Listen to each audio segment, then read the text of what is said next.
सतगुरुदेव की जय हो, बंदे छोड़ कबीर साहिब की जय हो, बंदे छोड़ सतगुरुदेव रामपाल जी महाराज की जय हो।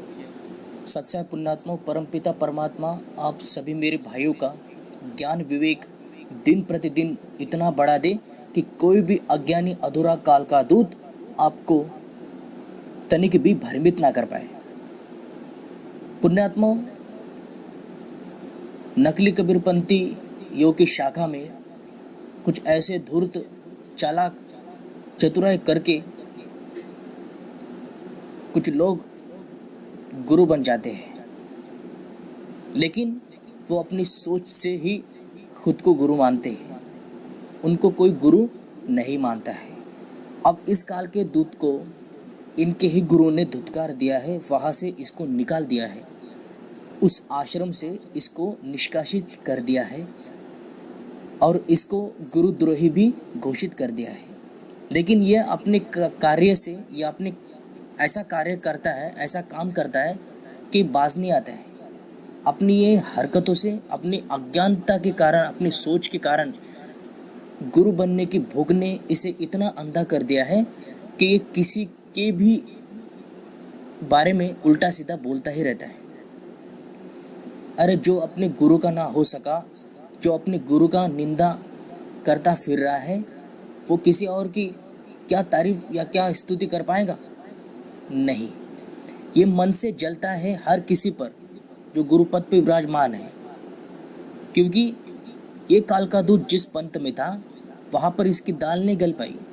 फिर इसने एक और पंथ को ज्वाइन कर लिया, फिर वहाँ पे जाके ये अपना वही सब कुछ करने लगा, वही मंशा लेकर, वही इच्छा लेकर वहाँ पर वो गया। और जब भनक लगी उन गुरुओं को इस काल के दूत की मंशा की, इसकी महत्वाकांक्षा की, क्योंकि इसमें एक गुरु बनने की चाह बहुत है।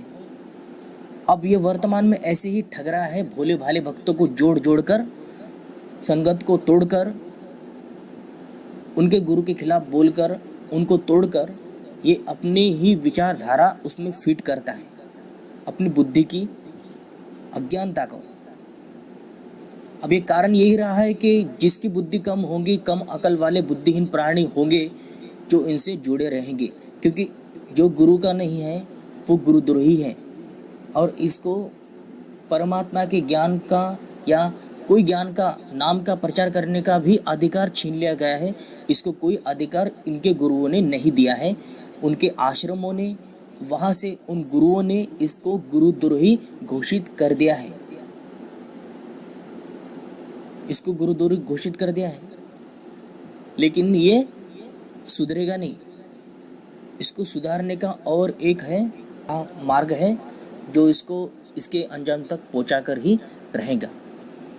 अब जो भगत आत्माएं ये काफ़ी बोलता रहता है अपने वीडियो में कि 12वां पंथ खत्म हो चुका है, वो गुरु जेल चला गया है, या ऐसा बोलता ही रहता है उल्टा सीधा, लेकिन इसको इसके कर्म का जो परिणाम निकलने वाला है ये इसको दिखाई नहीं दे रहा है।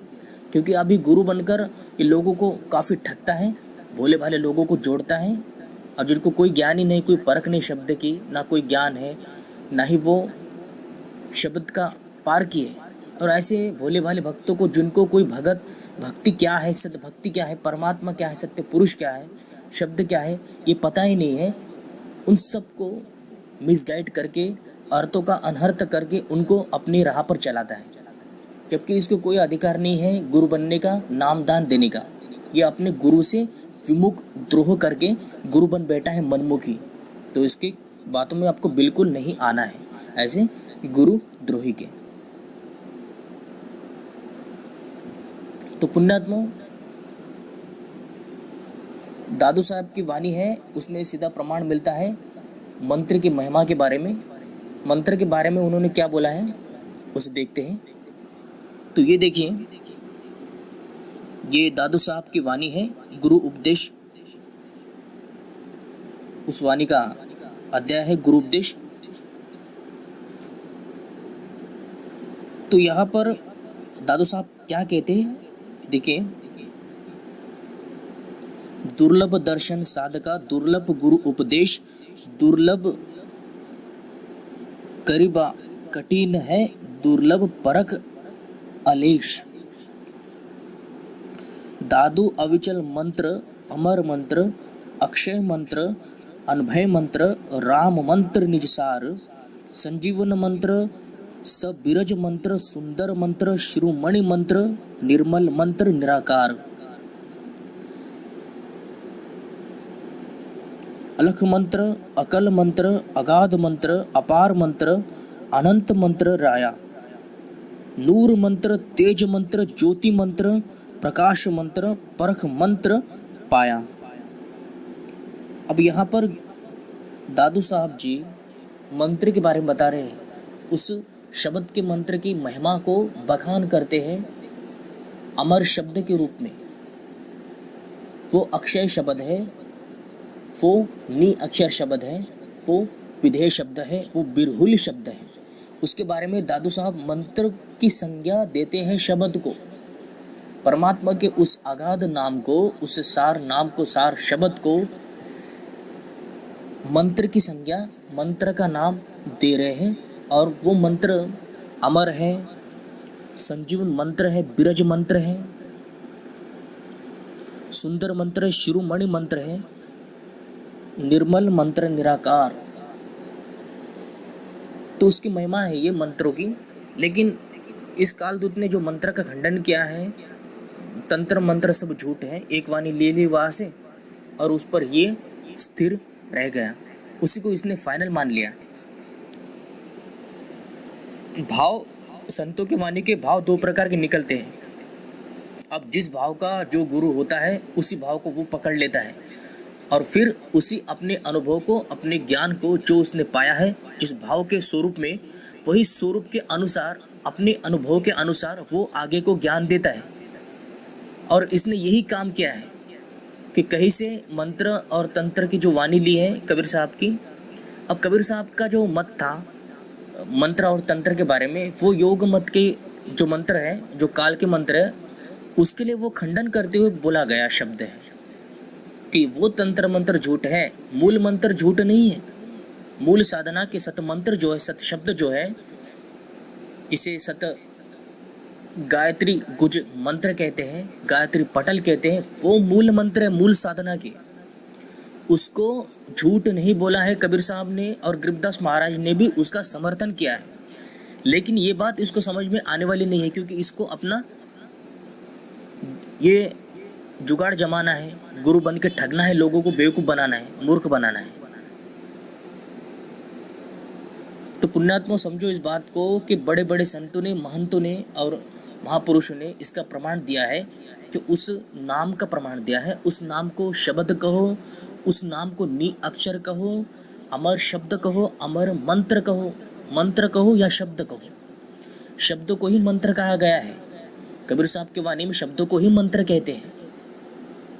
लेकिन ये उस बात को, उस वाणी को नहीं मानेगा जो वाणी गरीबदास महाराज ने बोली है। कि गरीबदास महाराज जी कहते हैं कि राम नाम जप कर थिर होई, ओम तत् मंत्र दोई। राम का नाम ये है, ये दो शब्द, ये दो अक्षर, ये दो नाम, ये दो ब्रह्म पुरुष के नाम है। एक शर ब्रह्म जो ओम है और एक अक्षर ब्रह्म जो तत् है। ये सांकेतिक है, इसका भेद सदगुरु ही अपने शिष्यों को देता है। ये बिना ज्ञान के अपना ही ढोल पीट रहा है, जबकि इसको इनके गुरुओं ने आश्रम से विमुख कर दिया है, गुरु से बैर करके। ये अलग से ही इसने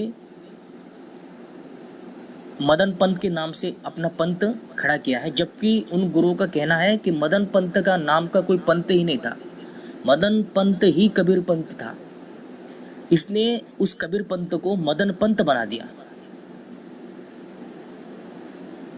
जबकि मदन पंथ चलाने का आदेश इसके गुरु जो है वैराग साहब का नहीं है। और ये अपने मनमुखी विचारों से स्वयं दूषित है। ये कर्महीन प्राणी है और इसके कर्म का फल इसे बहुत ही जल्दी मिलने वाला है, क्योंकि ये किसी और को, पूर्ण संत को भला बुरा कहता है, उनके बारे में भला बुरा कहकर उनको संबोधित करता है। लेकिन वो कहा जाता है कि अपना ही कर्म लौटकर फिर से इस जीव के ऊपर आता है। ठीक ऐसे ही दूषित कर्म इस धूर्त चालाक को मिलने वाला है। इसका इन बातों का परिणाम, इसके कर्म का परिणाम, इसके कर्म का, इसके दुष्कर्म का फल इसको अच्छी तरीके से कबीर साहब ही देने वाले हैं। ये कहता है कि द्वादश पंथ मिट गया है। अब इसको ये नहीं पता है कि द्वादश पंथ, 12 पंथ जो था वो गरीबदास महाराज का पंथ था, वो संत रामपाल महाराज जी का पंथ नहीं था। संत रामपाल महाराज तो आगे चलकर आए, इस पंथ में आगे चलकर आए, क्योंकि पता था कबीर साहब को कि 12वें पंथ में हम ही चले आवे, सब पंथ बेटा एक पंथ चलावे। 12वें पंथ में ही आने की बात कही है और 12वें पंथ में ही वो आए थे। गरीबदास महाराज के रूप में भी विराजमान रहे और आगे चलकर भी उनको इसी पंथ में आना था। ये वाणी प्रमाणित करती है, लेकिन इन वाणियों को ये झूठा मानता है, अपने निकाली गई वाणी को ये सच मानता है। और यही इसकी चालाकी, धूर्तता है, कपट है और चतुराई है। तो इसके कोई बातों में कोई सामर्थ्य नहीं है, कोई शक्ति नहीं इसके पास। ये किसी का कोई रोग या किसी की कोई बाधा, कोई संकट, विपदा ये दूर नहीं कर सकता है, बल्कि उनको बेवकूफ़ बनाता है। कहता है कि आनंद को प्राप्त करना है, चाहे आपको कितना भी रोग रहे, कितनी भी तकलीफ हो आपको, लेकिन केवल आनंद को प्राप्त करना है। ये मूर्ख इस तरीके से सबको बनाता है। अब इसके बातों में नहीं आना है आपको। पुण्यात्मा, बड़े मुश्किल से दाव लगा है। मनुष्य यौनी बड़ी मुश्किल से मिलता है। यौनी को, इस मानव अनमोल जीवन को ऐसे ही धूर्त, कपटी, चालाक, चतुराई करने वाले गुरु से जोड़कर इसे मत खराब करो, क्योंकि ये जीवन अनमोल है। इसे सद्गुरु की सेवा में लगाए। जो सच्चे सद्गुरु हैं, जो सत्य शब्द के भेदी हैं, जो शब्द गुरु है सच्चे, उनके शरण में ही इस काया को अर्पण कीजिए। ऐसे नकली अधूरे गुरु काल के दूतों को पीछे लगकर जीवन को खराब ना करें। हर क्षण काफ़ी कीमती है, हर क्षण की कीमत है। अनमोल समय ऐसे ही बीतता जा रहा है और हम अपने सोच और अज्ञान के कारण नकली गुरु को ही चुनाव करते हैं, नकली गुरु का ही समर्थन करते हैं। और कबीर साहब की वाणी इसका संकेत देते हैं कि पाखंडी की पूजा जग में संत को कहे लबाड़, अज्ञानी को परम विवेकी, ज्ञानी को मूढ़ गवार, निरंजन धन्य तेरा दरबार। और इस काल रूपी संसार में ऐसे ही होता है। जो उल्टी बात करता है लोग उसे सीधा कहते हैं, अच्छा कहते हैं, और जो सत्य की राह पर चलता है, सत्य वचन कहता है, उसे लोग झूठा सिद्ध करने में लग जाते हैं। ऐसे ही लोगों में से ये है काल का दूत। लेकिन इसको इसके गुरु ने निकाल के निष्कासित कर दिया है आश्रम से। तो अब इसके पास कोई आधार नहीं है, कोई प्रमाण नहीं है और इसके पास अधिकार भी नहीं है। तो ऐसे इन मनमुखी ठगी गुरुओं से आप दूर रहिए और अपने जीवन को सुरक्षित रखिए। तो पुण्यात्माओं, जो शब्द है वो मंत्र है, लेकिन उस मंत्र की जो साधना है वो सूरत योग शब्द अभ्यास है। वो सूरत योग है, शब्द में सूरत लगाना है। सूरत और निरत से उस शब्द को जाप किया जाता है, उस शब्द का सुमरण किया जाता है, उस शब्द का इस प्रकार से सुमरण होता है, सूरत और निरत से। सूरत निरत को ही 52 अक्षर से परे की साधना कहते हैं। जब 52 अक्षर से परे की जो बात निकलती है, कबीर साहब कहते हैं कि 52 अक्षर से परे है वो शब्द, क्योंकि कबीर साहब ने इसीलिए वो 52 अक्षर से परे शब्द को बोला है, क्योंकि वो शब्द जो है 52 अक्षर में होकर भी नी अक्षर बन जाता है जब उसकी साधना की जाती है। किसी भी शब्द को हम 52 अक्षर से परे बना सकते हैं केवल सूरत साधना के द्वारा। वो केवल सूरत का जाप है, वो मुख से बोलना नहीं है। अंतर जपिए राम जी, अंतर मुख से उसे जपना है, बाहिर मुख से नहीं जपना है। जो मुख से जपा जाता है वो 52 अक्षर है और जो मुख से ना जपा जाए वो है नी अक्षर।